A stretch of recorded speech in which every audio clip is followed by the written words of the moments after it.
Met fans, welcome back. 40 minutes to Flushing. Got another episode here for you guys. With me is my buddy Sean Arnell. Sean, what's going on, bud?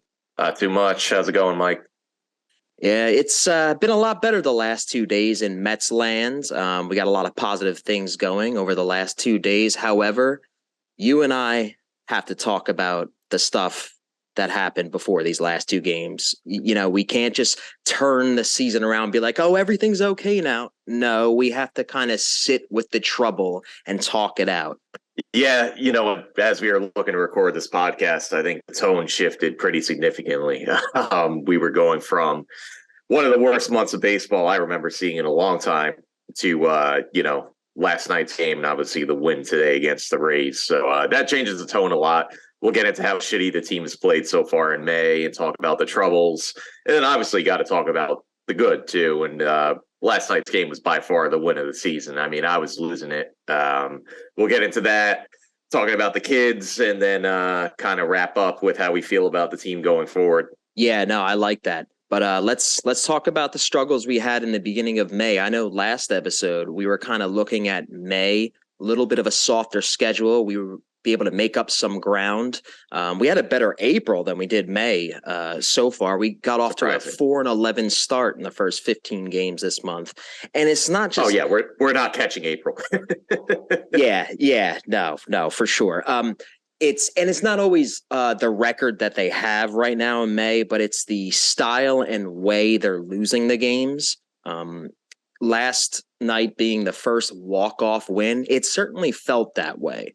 Yeah, it's been a long time since, because every game, we were talking about game script a little bit before we started recording. Every game they've been falling behind early on. Most games, the first inning, the starting pitching has been fucking abysmal. There's no other way to put it. Every night, these guys are going out there and giving up runs often and early. The team falls behind, and this offense has not been good either. So when you combine the two, it's just made for some miserable baseball. The fact that we're a month and a half into the season and that was the first walk-off win tells you all you need to know. But man, was that sorely needed and at the biggest possible moment. That was as into a Mets game as I've been in probably about a month since the Dodgers series, to be honest. It's usually, you just settle in there and it's like, all right, another feeble at bat from Escobar or Vogelback, and it's just kind of monotonous. But last night's game was huge. That got me off the couch.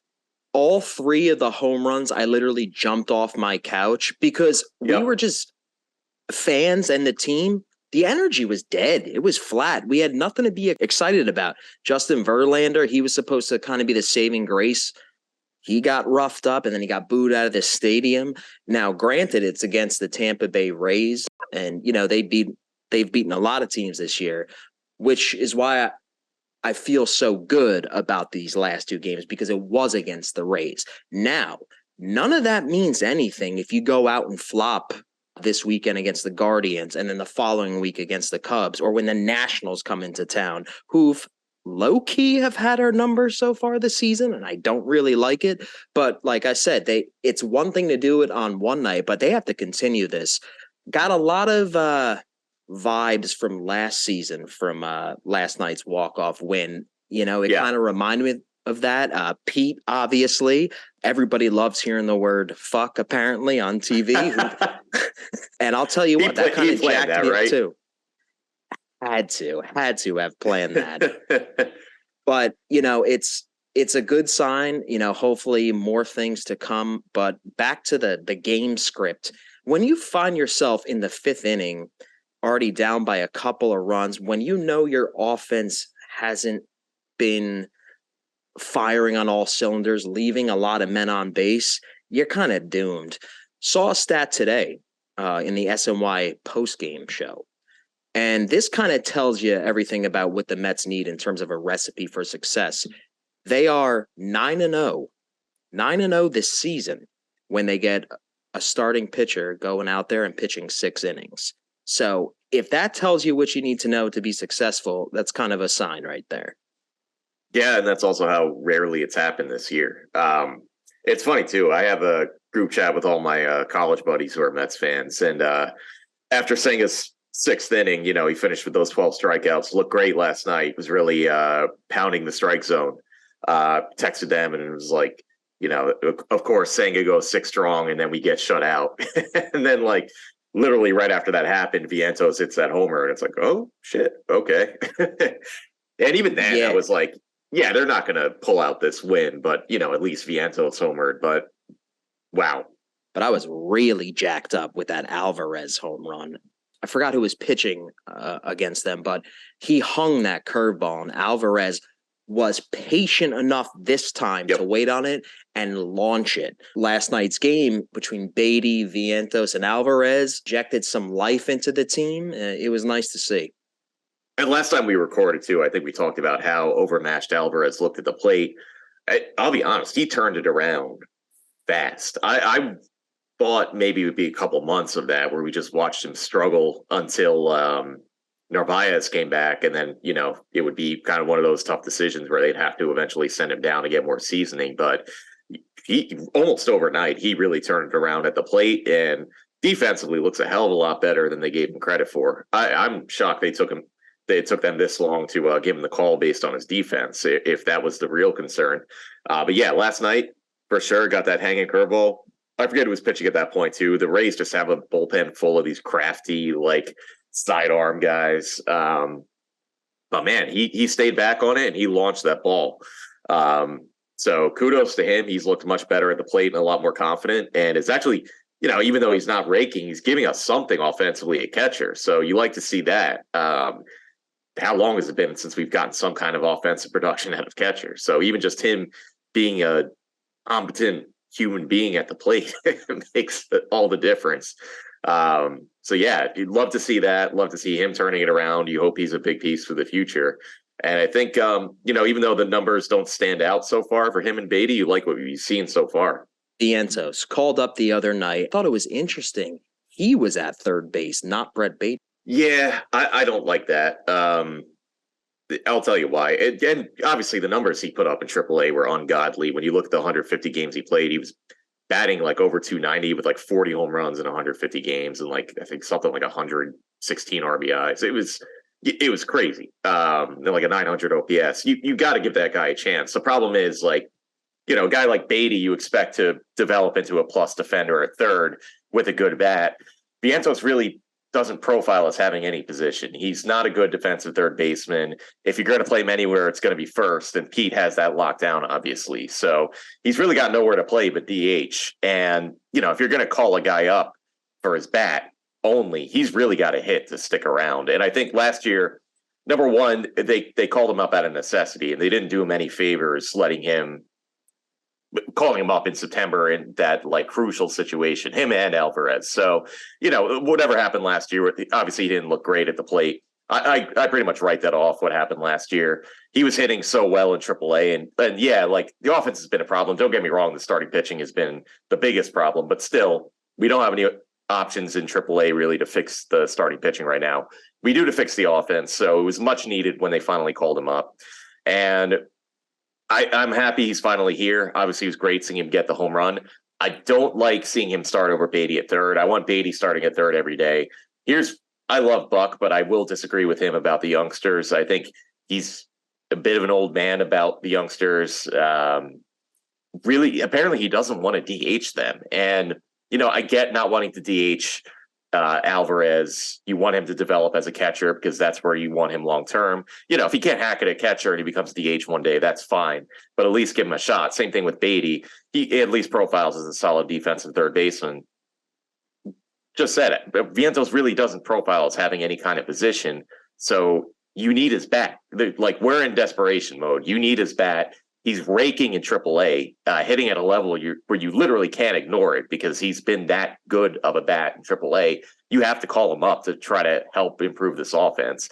He's got to play, and he's got to be our DH. There's no reason not to DH this guy. I'm sorry.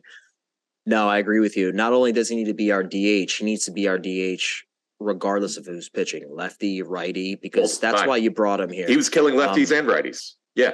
When it came to a corresponding roster move, obviously they had to send down Luis Guillorme, but you have to figure he's going to be back here anyway. It was more of a move I think so. because he had the option. Last season, I want to go back to last season, they had the luxury luxury to carry Luis Guillorme. Not this season. They need every inch of offense they could get, unfortunately sacrificing defense. Really quick on that. I knew Guillorme was kind of on the chopping block there. He hasn't been hitting, so I get it. I still don't like sending him down versus just designating a guy like Vogelbach. Like, at least Guillorme or Pham. I think Pham's pretty expendable too. If we need a fourth outfielder. That's the problem with Pham. So you kind of have to roster him because at that point, Guillorme at least, man, like Gold Glove caliber defense at second, third, and short. At least when he's hitting, is a scrappy hitter. He gives you competent at bats. I would have just designated Vogelbach. I get that you have an option on Guillorme and you can bring him back, so you can kind of wait to make that decision. But to me, I look at Vogelbach and it's like empty calories. You know, he's like an empty, wasted roster spot. Statistically, Pete, Francisco Lindor, the RBIs are there. The average is very low. The numbers will be there at the end of the year for Lindor. But, throughout the course of a season, he's, number one, very streaky. And even when he's going, he'll have at bats sometimes where you're just like, are you serious, man? Like the way he chases, the way he flails at pitches that like a good hitter would spit on. He could look really bad at the plate at times. And I like Lindor a lot. I still don't like him batting third for us. I don't think he's a consistent enough contact bat. We really don't have many options at this point. I think you hope that one of the young guys can maybe develop into that kind of hitter. Pete, I think for sure, and we saw this out of them last year too, where the home runs and the RBIs were kind of there all year. The average was up and down for both of them. Pete, I'm more, and I just said Lindor will be there with the numbers. With average with him, I kind of worry he could still be like a 240, 250 hitter at the end of the year, whereas Pete, I think, will be 270 plus. If they want to be a complete offensive team, a World Series bound team, they're still a hitter short, let's be honest. For sure they are. And that's why you really got to let the kids play at this point. If they don't play, this team's not going to cut it. I mean, Hanna and Vogelbach, even at their best, aren't going to turn around this offense. So to me, it's like we've got some untapped potential here. We don't know what they are. Let's find out. I mean, the way Vientos and Mauricio were hitting in AAA, there's no reason not to at least give them a shot. The only con there is maybe, they don't excel at the major league level and their trade value goes down if that's the path the Mets want to take. But to me, I don't think it's hurting them much because, number one, you kind of give guys some leeway once they come up to struggle a little bit. And number two, I think I said this before, you're kind of tipping your hand if you don't call him up. Other teams look at it like, well, what's wrong with this guy that they're not calling him up? Like, what's the deal with Vientos? Do they not see him as having a full-time position? Or Mauricio, do they not see him as a future shortstop? And those are valid concerns. So, if you leave him in the minors, it could hurt their value too. So to me, I think it's more worth calling him up now and seeing what they've got offensively. And, hopefully at some point, one of these guys can take the reins, whether it's Baty or even a guy like McNeil maybe can step up and do what he did last year and hit for enough power. You justify batting him third, and hopefully that makes things click a little bit more. But yeah, just bring it back to a Lindor again. I just don't see a way where they can really excel with him being the long-term three hitter. Carlos Carrasco made a rehab start. He's set to pitch Friday against his former team, the Cleveland Guardians. He had 4 scoreless innings in his rehab start in Double-A Binghamton. He's going to bring his ERA of 8 back to the majors, as David Peterson took his ERA of 8 and went back to AAA. David Peterson experiment almost over, you think? Almost. I think you let him try to figure it out in AAA and see what he's got and if he could turn it around. His confidence was clearly shot. I mean, at least with a guy like Carrasco and Scherzer, there are some physical things going on where, obviously you're discouraged and you kind of feel like maybe they won't turn it around, but there's some excuse there. With Peterson, supposedly he's completely healthy. He's just, and he's been like this throughout his career. Last year, the slider was elite. He looked great. This year, it hasn't been. He's had trouble spotting his pitches. He's been a nightmare and just looks completely lost. I think this is maybe his last shot. I think he'll go to AAA, and if he can't, he'll get called up again for sure at some point. We're going to need the depth, but I mean, if he can't figure it out when he's either back in AAA or back up here at the major league level, then I think his time with the Mets is just about done. the top of our rotation, Verlander and Scherzer, even Senga, those three guys are going to be here. Those are the three guys that you need them. You need quality outings from them. You need 6 innings, 2 or 3 runs. Forget about, I don't even really expect a dominant start out of Max Scherzer anymore. That's kind of sad. Yeah. Verlander, I have a little more confidence in because I feel like Verlander kind of reinvented himself a little where Max hasn't yet. I could be totally wrong about that. It was nice seeing Max hit 96 again on the radar gun in his last start against the Nationals. That was the most concerning thing, was just the lack of velocity coming from him.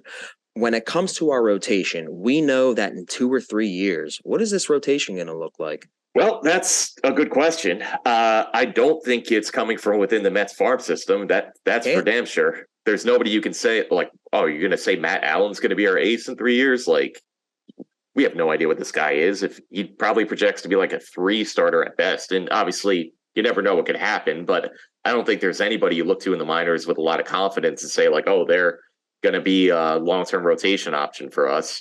I honestly, in 2 to 3 years, I think we'll be looking at a lot of new players in this roster who we can't even name right now because they're probably with different organizations. I was looking at the Chicago White Sox. Dylan Cease, Lucas Giolito, 2 pitchers like that, younger, front end of the rotation starters, or at least they project to be that. Yeah. They need to look at, pitchers like that. However, if all 4 of our top prospects are in our starting lineup and are part of our starting lineup, we kind of could kiss the trading goodbye because they were the bulk of our farm system. Yeah, and it's going to be difficult to deal them if the offense gets rolling too. But sometimes you got to make those tough decisions. Interesting you bring up the White Sox. I don't know if they'd want to trade a guy like Dylan Cease this early, or if they want to try to rebuild around him. I mean, Giolito, I think, is more likely to be traded. He's been there a few years. He's had his struggles last year, and a lot of people were down on him. It seems like he's bounced back pretty well this year and has pitched pretty well. I'm shocked they haven't sold off more guys yet, to be honest. I think this year at some point, Sam Anderson's going to be a goner, and they're going to make some big trades. But I was also thinking, like, Eduardo Rodriguez with the White Sox having a fantastic year. I could definitely see him being dealt at some point. Tigers. Thinking, obviously we saw – or the Tigers, excuse me. We saw what he was when he crushed us this year. He could be somebody we'd go after. I don't know what else is out there this year. I mean, obviously we have a lot of starters as options. It's just a matter of them coming back and pitching effectively. Carrasco, you hope, is healthy and can come back and do that. I like what he did in his rehab start the other day. You kind of hope, he can come back and be what he was last year, where, he's up and down, but at the end of the year, he's got like that sub-4 ERA or ERA around 4. Going out there and let's say if your pitcher gives up 3 in the first inning, and if you do that on a nightly basis, there's no way that doesn't creep into the team's psyche and messes with them a little bit. Oh, yeah. And when the offense is already struggling, those 3 runs look like 7 runs. That's part of the problem. So it's kind of like a cycle where if the pitching's not going, eventually it's going to almost feed into the offense. So obviously you love what you saw last night, that they rallied back. They fell behind again early today, but credit to Tyler McGill for really getting it together and pitching a solid 6 innings. Really excellent to see after the start that Senga had last night, the win, that he was able to tough it out and put together those 6 solid. You like what you see out of him, at least as a 5 starter. And you like what you're seeing from the offense, and hopefully they can keep it going. And, Vientos is here. You should be DHing every day. Sorry, Buck. And, if needed, you hope Mauricio is not far behind. I would love to see him starting at second base.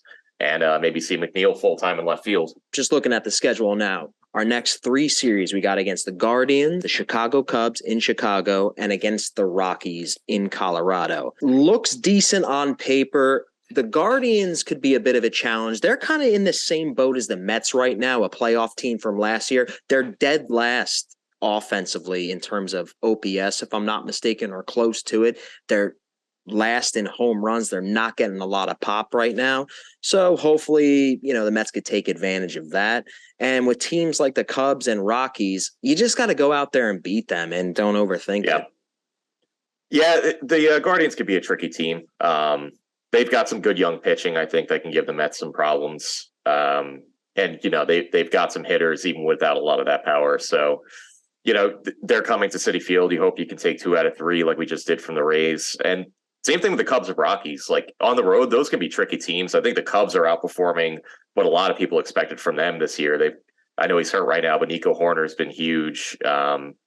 Cody Bellinger having a renaissance year. Patrick Wisdom's hit for a lot of power, and the pitching's been pretty solid. So, the Cubs are no cakewalk in Chicago, and the Rockies, you never know what you're going to get out of them in Colorado. They could hit 9 home runs against you. So, and your pitching could be garbage out there. So, I'm not going to go in and expect on this road trip that we're going to beat the Cubs 2 out of 3 or the Rockies 2 out of 3. I think you try to go 500 over those 6 games, and you try to maybe take 2 out of 3 from the Guardians at home.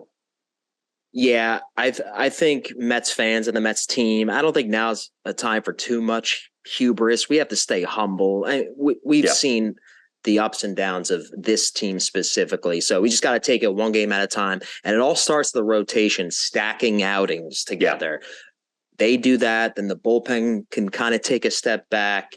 Maybe if you get a good outing from your pitcher, the offense isn't under as much pressure, and it just on and on it goes. Yeah, absolutely. I think Senga and McGill the last 2 days have really set the table. So you got Carrasco coming back. You hope, I don't know how long they're going to let him go, maybe 4 or 5 innings. If he gives you 4 or 5 solid innings, I think that's ultimately a win to take from this rotation. Same thing with Scherzer Saturday. If he goes out and gives you some 5 strong innings, 6 strong innings, you feel good about that. And hopefully they keep the momentum going. And at least there's some solid takeaways from these next few series where it's like, all right, the starting pitching is starting to trend up. The offense is getting better with this injection of youth. And then hopefully that builds some momentum moving forward. Hey, listen, it's not even June yet. The Philadelphia Phillies didn't start winning to June last year either. How about the Atlanta Braves? They didn't really start winning to June either. Not saying we're going to go on the same run, but what I am saying is there's over 120 games left, a lot of ball left to be played. And I'm going to have some more faith in this team after these last couple of days. That's for damn sure. Before we go, I want to ask you a question because somebody asked me this question and they stumped the hell out of me. Who is the best baseball player right now on the New York Mets? Good question. Are we just talking this year? Sure. And is there like a metric or are we just talking overall? Hey, that's why I was so stumped with the question. I guess when you think about who's done their job the best, because again, not talking OPS, we're just talking who's been the best at what they do. Brandon Nimmo's been the most consistent hitter. That was getting my on base like a fiend and played excellent defense in center field. He's done his job better than anybody else. As good as Pete's been, he's struggled a bit offensively at times. I think Nimmo's been pretty consistent all year, and even when he hasn't been hitting, those few small stretches, defense has been excellent. So I'd say Brandon Nimmo by far. I totally agree. That's what I said, Brandon Nimmo. This has been another episode of 40 Minutes to Flushing. Hopefully we could keep this up, keep the winning vibes going. Sean, you got anything else to say before we head out? Let's fucking go Mets. Let's fucking go Mets.